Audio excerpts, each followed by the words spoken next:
स्वागत है आप सभी का उत्तराखंड के बुलेटिन में। मैं हूं आपके साथ ज्योति यादव। चलिए बुलेटिन की शुरुआत करते हैं। खबर ऋषिकेश से है, जहां सीएम पुष्कर सिंह धामी ने जनपद चमोली के कर्णप्रयाग सेवाई में संचालित ऋषिकेश कर्णप्रयाग रेल परियोजना के कार्यों का स्थलीय निरीक्षण किया। उन्होंने रेल विकास निगम लिमिटेड के अधिकारियों से रेलवे स्टेशन पर किए जा रहे कार्यों और स्थापना सुविधाओं और परियोजनाओं की प्रगति के बारे में विस्तार से जानकारी ली। और इस दौरान सीएम ने परियोजनाओं में अपनी महत्वपूर्ण भूमिका निभा रहे श्रमिकों से मुलाकात कर उनका भी कुशल क्षेम हालचाल जाना। इस दौरान सीएम ने कहा कि प्रधानमंत्री नरेंद्र मोदी के नेतृत्व और मार्गदर्शन में अब पहाड़ों तक रेल पहुंचने का जो सपना है वो पूरा हो रहा है। इस दौरान सीएम ने देवभूमि की जनता की ओर से प्रधानमंत्री का आभार व्यक्त किया।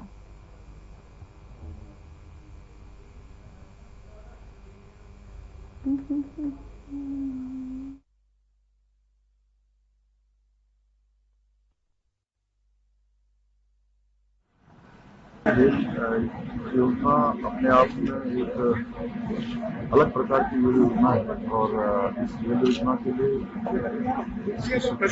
मैं आदरणीय प्रधानमंत्री श्री नरेंद्र मोदी जी का बहुत धन्यवाद करता हूँ कि उन्होंने उत्तराखंड की जनता की तरफ से इसका काम तेजी से चल रहा है। लेकिन आप सब देख रहे होंगे कि पहाड़ों के बीच से टनल बनाना और उस पर फिर सब और काम करना बड़ा कठिन काम है। लेकिन उसके बावजूद भी हमें उम्मीद है कि 2026 तक इसका प्रथम फेज चालू हो जाएगा, 2026 के अंत तक, और बाकी काम भी तेजी से चलेगा।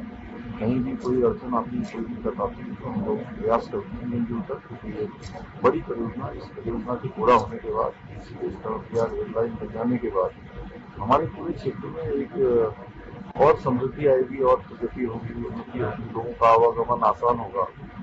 जहाँ इस क्षेत्र के रहने वाले लोगों के लिए बहुत यात्रा करना आसान होगा, वहीं जो हमारे तीर्थ यात्री हैं, श्रद्धालु हैं, पर्यटक हैं, वह भी आसानी से आ जा पाएंगे और विकास के और रोजगार के, स्वरोजगार के अनेक मार्ग खुलेंगे, अनेक द्वार खुलेंगे।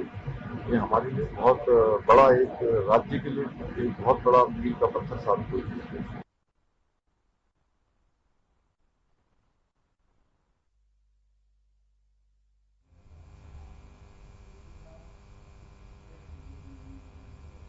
उत्तराखंड में निकाय के लिए स्टार प्रचारकों के तौर पर बीजेपी की तरफ से बिगुल बच चुका है। उत्तराखंड के सीएम पुष्कर सिंह धामी ने कर्णप्रयाग से प्रचार की शुरुआत कर दी है। इस बारे में मीडिया को जानकारी देते हुए बीजेपी प्रदेश महामंत्री आदित्य कोठारी ने क्या कहा, आइए सुनते हैं।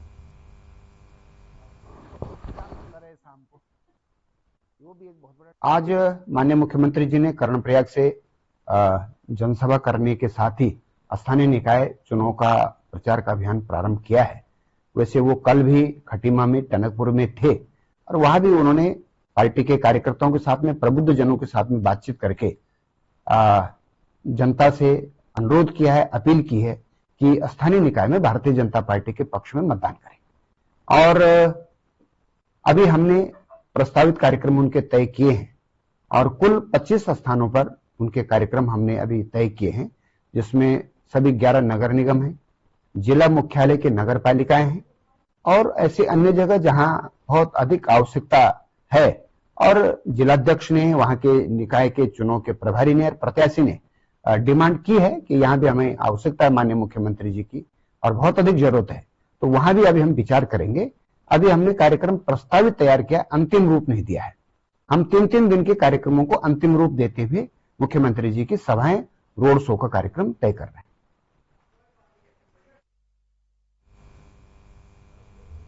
उत्तराखंड में होने वाले निकाय चुनाव में शिवसेना ने किसी भी पार्टी को समर्थन देने से इनकार कर दिया। प्रेस कॉन्फ्रेंस के दौरान उत्तराखंड शिवसेना प्रमुख देवेंद्र प्रजापति ने स्पष्ट किया है कि शिवसेना इस बार चुनाव में किसी भी राजनीतिक दल का साथ नहीं देगी। उन्होंने कहा कि पार्टी का यह निर्णय राज्य में निष्पक्ष और स्वतंत्र चुनाव सुनिश्चित करने की दिशा में उठाया गया है।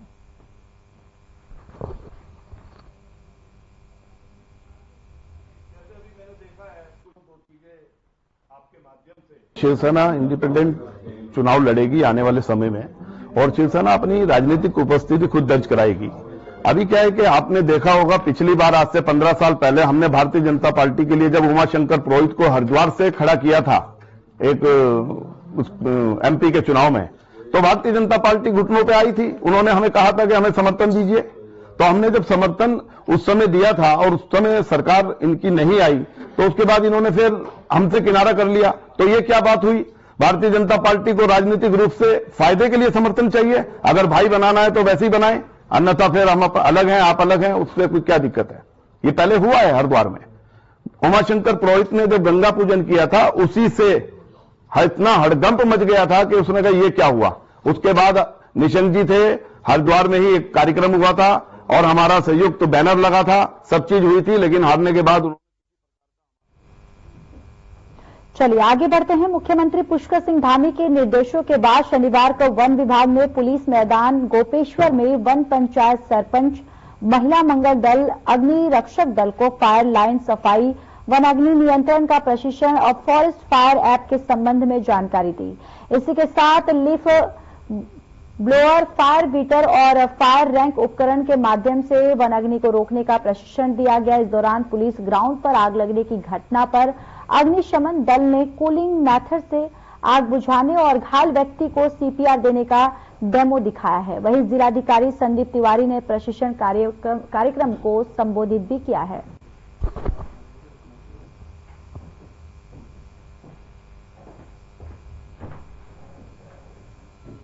वन अग्नि की जो आज गोष्ठी हो रही है, इसमें हमारे सभी विभाग मिलके राजस्व, वन विभाग, ग्रामीण विभाग और पुलिस की एक गोष्ठी आयोजित की गई, जिसमें सभी वन पंचायतों के सरपंच, महिला मंगल दल की महिलाएं और जितने हमारे वन प्रहरी, वन रक्षक हैं, उन सभी को आमंत्रित किया गया है।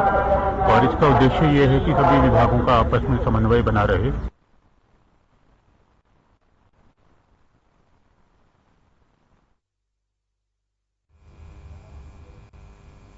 निकाय चुनाव के चलते अब मंगलौर में चुनावी जंग तेज होने लगी है। इसी कड़ी में निर्दलीय प्रत्याशी आमिर कलीम अंसारी ने मंगलौर की जनता से सलाह ली। उन्होंने जनता से पूछा कि उन्हें निकाय चुनाव में हिस्सा लेना चाहिए या नहीं। इस मौके पर वहां पहुंची जनता ने उन्हें समर्थन देने का ऐलान किया। साथ ही प्रत्याशी के चेयरमैन पद पर चुनाव लड़ने की बात भी कही। इस बीच कहा गया कि आमिर कलीम अंसारी एक काबिल और पढ़े लिखे इंसान हैं, जिन्हें अगर चेयरमैन बनाया जाता है तो वे मंगलौर के भविष्य को सुधार देंगे। और कलीम अंसारी ने और क्या कुछ कहा, आइए सुनते हैं।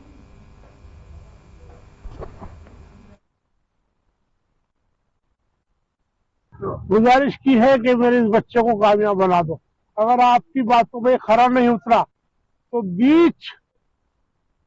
5 साल के बीच में मैं इस्तीफा दिलाने के लिए तैयार हूँ। ये तो आवाम तय करेगा। मुझे किसी भी एक बिरादरी का वोट नहीं चाहिए। मेरी वालदा जब बनी थी, सब बिरादरियों से वोट मिला था जब वो चेयरमैन बनी थी। आज उसे 30 साल हो गए हैं और आज वही मकाम आ गया है कि आज हर बिरादरी आमिर को वोट देने के लिए तैयार है और सब बिरादरी देंगे तो इंशाअल्लाह इसको कोई नहीं रोक सकता चेयरमैन बनने के लिए। इसका उद्देश्य पब्लिक में ये मैसेज देने का था कि जो बंदर बांट करने की बातें चल रही है नगर पालिका के फंड को, उस पर बिल्कुल भी फैसला ना लिया जाए। एक अच्छे कैंडिडेट को चुनकर नगर पालिका पहुंचाया जाए जो विकास कार्य भी करे। और आपकी जो समस्याएं डेली की हैं, जैसे किसी की रेडी हटा दी, किसी के रिक्शे का चालान कर दिया है, जो पूरा दिन, आज एक मेरे पास एक मैटर आया था।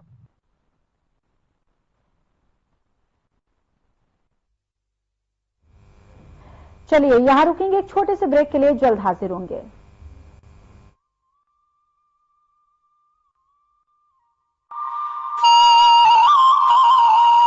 देवभूमि उत्तराखंड अब खेल भूमि बनने को है तैयार।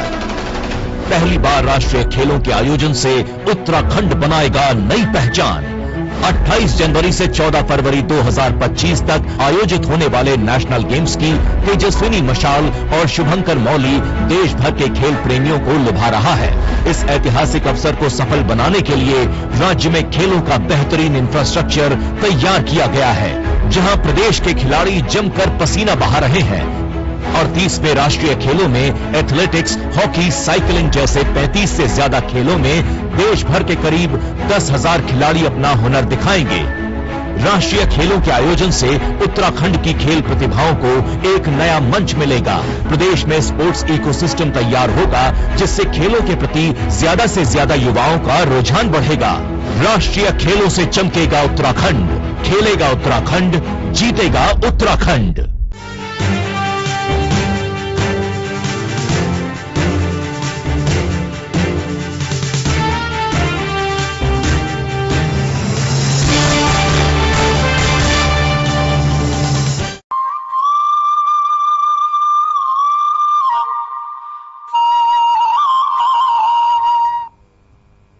ब्रेक के बाद स्वागत है आप सभी का। चलिए खबरों में आगे बढ़ते बात कर लेते हैं। हरिद्वार से खबर सामने आ रही है, जहां 25 दिसंबर को जैन मंदिर में हुई लाखों की चोरी का खुलासा कर लिया गया है। हरिद्वार के एसएसपी परमेंद्र सिंह डोभाल ने मंगलोर कोतवाली में ये खुलासा किया। उन्होंने बताया कि चोर बड़े ही शातिर थे और उत्तर प्रदेश के हापुड़ के रहने वाले हैं, जिन्होंने बाकायदा मंदिर की रेकी कर इस घटना को अंजाम दिया था। इस मामले में पुलिस ने 2 आरोपियों के साथ चोरी किया गया सामान भी बरामद कर लिया है।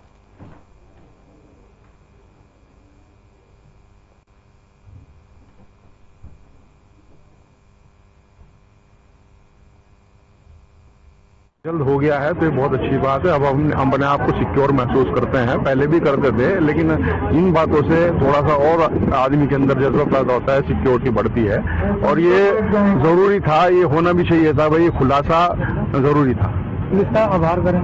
बिल्कुल बिल्कुल, पुलिस का और जो है सरकार का, सभी का जो है, यहाँ जो हमारे लोग हैं जिन्होंने इसमें सहयोग किया है, मैं सभी का जो है बहुत बहुत शुक्रिया अदा करता हूँ। सबने मिलजुल के इसको जो है इसको इन्वेस्टिगेशन में जो है हेल्प करी और ये आज मामला ओपन हो गया है, ये बहुत अच्छी बात है। 25 दिसंबर की रात 26 की सुबह एक चोरी हमारे मंगलौर थाना क्षेत्र में ही एक जैन मंदिर है, जिसमें काफी लोगों की आस्थाएं जुड़ी रही हैं। उसमें चोरों द्वारा घुसकर वहां से उसका छत चोरी कर लेना, साथ में कुछ जो कीमती सामान है, कुछ चांदी और कुछ पैसे वहां से चोरी किए गए थे। इसके संबंध में जब हमें ये बात मालूम चली, तत्काल थाना पुलिस और एसपी देहात क्षेत्राधिकारी वगैरह मौके पर पहुंच के इन्होंने फॉरेंसिक एक्सपर्ट को भी बुला के सारी जितने भी एविडेंस थे वो कलेक्ट किए। उसके बाद उत्तराखंड के चिन्हित 582 मलिन बस्तियों को मालिकाना हक के लिए कांग्रेस ने सड़क से लेकर सदन तक लड़ाई लड़ने का आह्वान किया। कांग्रेस के पूर्व प्रदेश अध्यक्ष प्रीतम सिंह बीजेपी सरकार पर हमला उन्होंने किया है। उन्होंने कहा कि पूर्ववर्ती कांग्रेस सरकार ने मलिन बस्तियों को मालिकाना हक दिलाने की दिशा में बड़ी पहल की थी। बाद में बीजेपी की सरकार आने के बाद सरकार ने मलिन बस्तियों के लिए हाई कोर्ट के आदेश का हवाला दिया।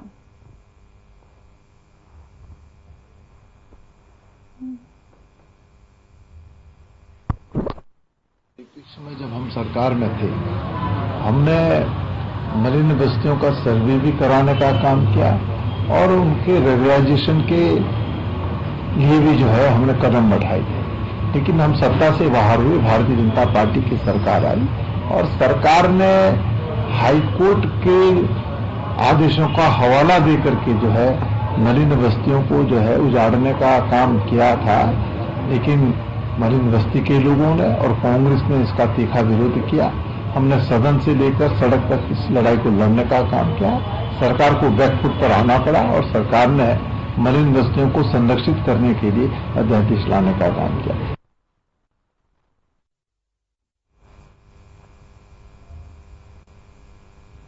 यहां रुकेंगे और एक छोटे से ब्रेक के लिए जल्द हाजिर होंगे।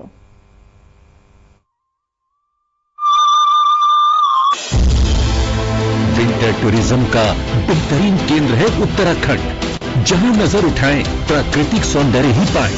परिवार के साथ शांति की तलाश हो या चाहिए दोस्तों के साथ थोड़ा थ्रिल, सब कुछ मिलेगा यहाँ। आइए उत्तराखंड।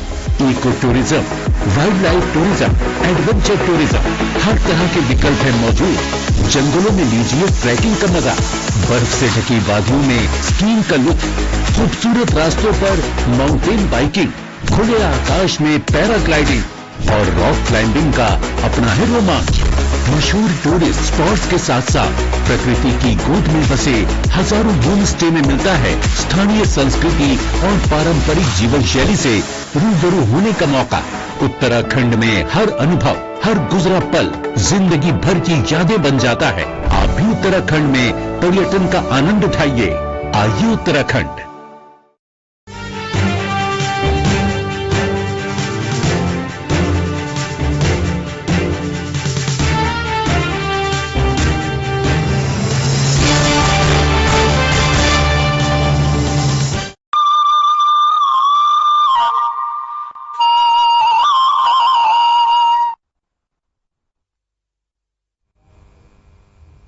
चलिए खबरों में आगे बढ़ते हैं। खबर विकासनगर से है, जहां जन संघर्ष मोर्चा अध्यक्ष जीएमवीएम के पूर्व उपाध्यक्ष रघुनाथ सिंह नेगी ने पत्रकारों से वार्ता की है, जहां उन्होंने कहा कि जनपद देहरादून के विकासनगर क्षेत्र अंतर्गत अति संवेदनशील क्षेत्र आसन कन्वर्जेशन रिजर्व में 10 किलोमीटर की परिधि के भीतर नियम विरुद्ध लाइसेंस जारी करने और खनन प्रक्रिया संचालित होने के मामले में जन संघर्ष मोर्चा सचिव औद्योगिक विकास ब्रिजेश कुमार और उच्च न्यायालय के आदेशों का अनुपालना कराने वाले नाकाम हो चुके हैं। दोनों अधिकारियों के खिलाफ न्यायालय में व्यक्तिगत रूप से अवमानना याचिका दायर कर सबक सिखाने का काम करेगा।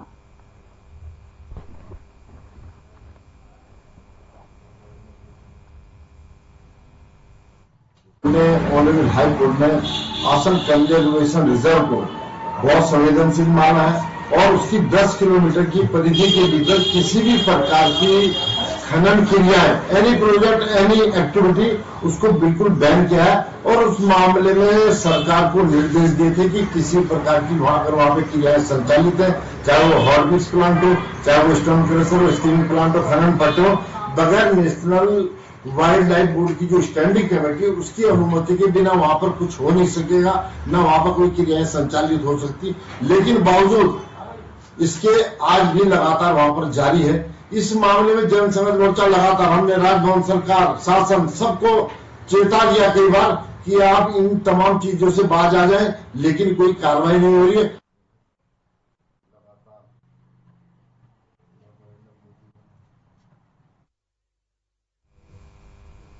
विकासनगर के एक निजी होटल में उत्तराखंड के खिलाड़ियों ने एक प्रेस कॉन्फ्रेंस की, जिसमें उन्होंने कहा कि हमारे उत्तराखंड के खिलाड़ियों के साथ नाइंसाफी हुई है और मानकों को ताक पर रखकर हरियाणा और बाहर के खिलाड़ियों को खिलाया जा रहा है।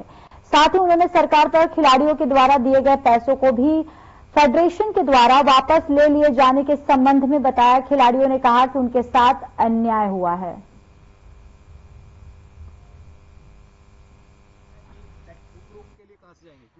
बल्लेबाजी में और इसमें हमें पहले हमारे ऊपर भी इन्होंने ब्लैकमेल करा। जब हम जस्ट यूपीसी खेल रहे थे तो हमारे ऊपर उत्तराखंड फेडरेशन ने ये बैन करा था कि तुम अदर स्टेट से खेलोगे तो तुम्हें उत्तराखंड में 3 साल के लिए बैन कर दिया जाएगा। तो हमने वहां पे सिक्योरिटी भरी थी 40 हजार, कहीं बच्चे थे उत्तराखंड के जिन्होंने भरी। तो हमारी सिक्योरिटी भरने के बाद इन्होंने हमारे ऊपर ऐसा प्रेशर डाला। देहरादून के जो सबसे मेन है, हमारी मेन बॉडी जो हमारे देहरादून के टीचर है, वो लोग इसमें इन्वॉल्व है, क्योंकि वो भी हमारा साथ नहीं दे रहे जब गलत हो रहा है। और लेकिन उन्होंने हमारे ऊपर कहीं ना कहीं उस टाइम प्रेशर बनाया, अगर बाहर से खेलोगे तो तुम्हें हम 3 साल के लिए बैन कर देंगे। तो हमने सिक्योरिटी भरी थी, हमने वो घुसा दी और हमारे साथ इन्होंने यहाँ ये करा कि हमें इधर सिक्योरिटी घुसाने के बाद हमारे साथ 3 साल का बैन कर दिया और हमें डराया धमकाया गया, अगर बाहर से खेलोगे तो तुम्हें उत्तराखंड से कभी खेलने नहीं दिया जाएगा। और यहाँ के जो गुरुजी हैं, जो देहरादून के टीचर है, जो हमारे स्पोर्ट्स के टीचर है, वो भी कहीं ना कहीं इनसे मिले हैं, क्योंकि वो लोग भी हमारे खिलाफ हमारे साथ नहीं दे रहे, वो भी आवाज नहीं उठा रहे। सब मिली भगत है। और मैं कहना चाहता हूँ, अगर आप लोगों को गलत करना है तो बच्चों को एकेडमी बंद कर दें, क्योंकि बच्चों का भविष्य खराब कर रहे हैं। देहरादून के टीचर है, उनके लिए बात बोल रहा हूँ, क्योंकि उन्होंने हर जगह बच्चों को टॉर्चर कराया। कहीं ना कहीं कुछ भी बच्चा अच्छा खेलेगा, कहीं जाएगा तो सीधा ऑप्शन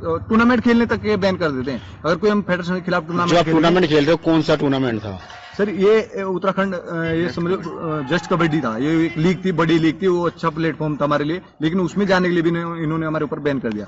अच्छा, कितने खिलाड़ियों को बाहर निकाल दिया गया? सर इसमें कम से कम 10-15 खिलाड़ी है जिनके हमारी सिक्योरिटी भरी गई थी और हम एक सीजन खेले, अगले सीजन में इन्होंने हमें जाने नहीं दिया। क्यों, क्या कारण रहा इसमें? सर इसमें ये फेडरेशन वाले इनकी मिली भगत है सर। अब ये हमें पता नहीं किस कारण से, लेकिन हमारे ऊपर ये दबाव बना गया, अगर बाहर से खेलोगे यूपी हरियाणा से तो तुम्हें हम बैन कर देंगे 3 साल के लिए। तो सर हमने छोड़ दिया, लेकिन ये आज फैसले लेके बाहर के खिलाड़ी बाहर हमारे उत्तराखंड में खिला रहे हैं, और जो हमें उस टाइम वहां से बैन। चलिए रुकेंगे और एक छोटे से ब्रेक के लिए जल्द हाजिर होंगे।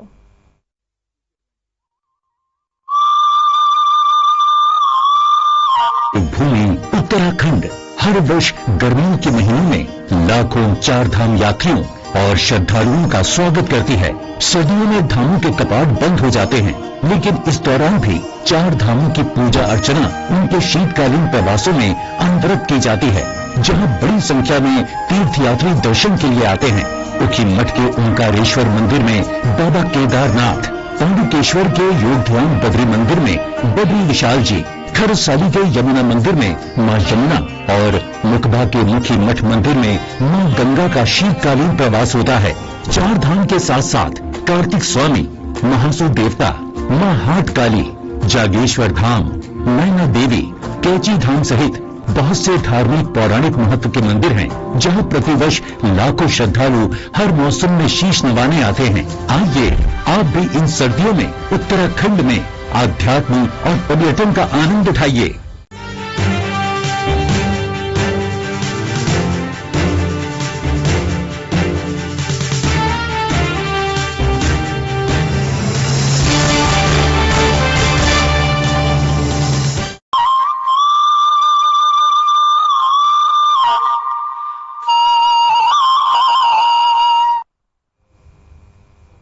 ब्रेक के बाद स्वागत है आप सभी का। चलिए आगे बढ़ते। बागेश्वर के कपकोट क्षेत्र के अंतर्गत ज्वारपानी में एक व्यक्ति खाई में गिर गया, जिसको एसडीआरएफ की टीम ने सुरक्षित बचाया। 18 घंटे पैदल चलकर एसडीआरएफ ने इस साहसिक रेस्क्यू ऑपरेशन को पूरा किया और घायल व्यक्ति को अस्पताल पहुंचाया। एसडीआरएफ को थाना कपकोट से सूचना मिली थी कि ज्वारपानी के पास एक व्यक्ति 80 मीटर गहरी खाई में गिर गया है। इस चुनौतीपूर्ण रेस्क्यू के लिए एसडीआरएफ टीम की जरूरत थी। एसडीआरएफ की टीम खाती गांव से 18 किलोमीटर का कठिन सफर तय कर घटनास्थल पर पहुंची। एसडीआरएफ ने 80 मीटर गहरी खाई में गिरे व्यक्ति तक पहुंचने के लिए जिला पुलिस और स्थानीय नागरिकों के साथ रात भर रेस्क्यू ऑपरेशन चलाया और विषम परिस्थितियों और घनघोर अंधेरे के बावजूद टीम ने कड़ी मशक्कत कर घायल व्यक्ति को खाई से सुरक्षित बाहर निकाला।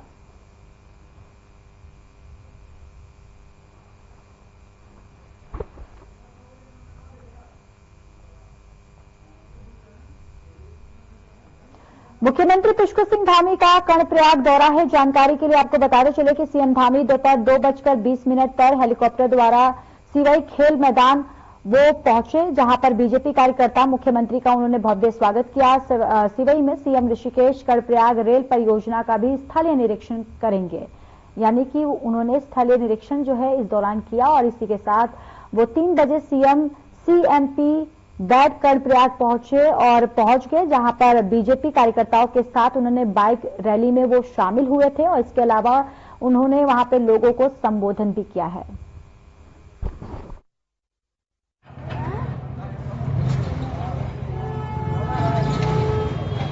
चमोली जनपद के अंदर 4 नगर पालिकाएं और 6 नगर पंचायतें हैं। पूरे जिले के अंदर हम 10 के 10 निकाय चुनाव जीतेंगे और विशेष कल कर्णप्रयाग के अंदर माननीय मुख्यमंत्री जी 3 बजे यहाँ पहुँच रहे हैं और पूरे प्रदेश के अंदर कर्णप्रयाग से ही चुनाव का आगाज माननीय मुख्यमंत्री जी शुरू कर रहे हैं। ऐसा लगता है कि विकास की धारा में जिस प्रकार से हमारा काम बहुत तेजी से आगे बढ़ रहा है।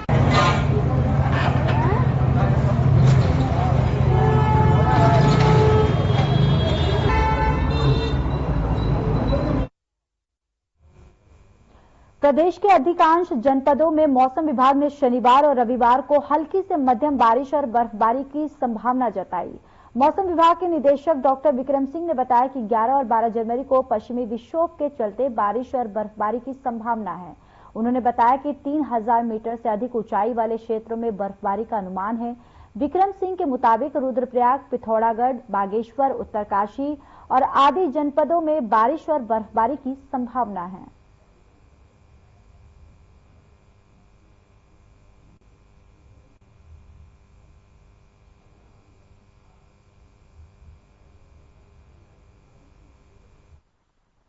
जनवरी में आप देखेंगे कि जो पश्चिमी विक्षोभ निकल रहा है उसकी वजह से बारिश बर्फबारी जो है प्रदेश में देखने को मिलेगी 11 और 12 तारीख में।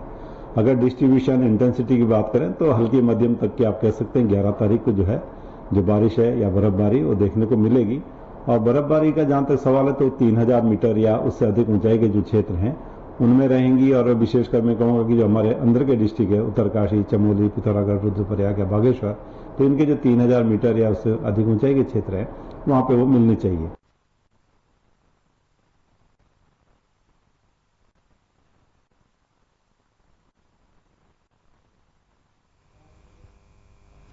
चलिए इस बुलेटिन में इतना ही। नमस्कार।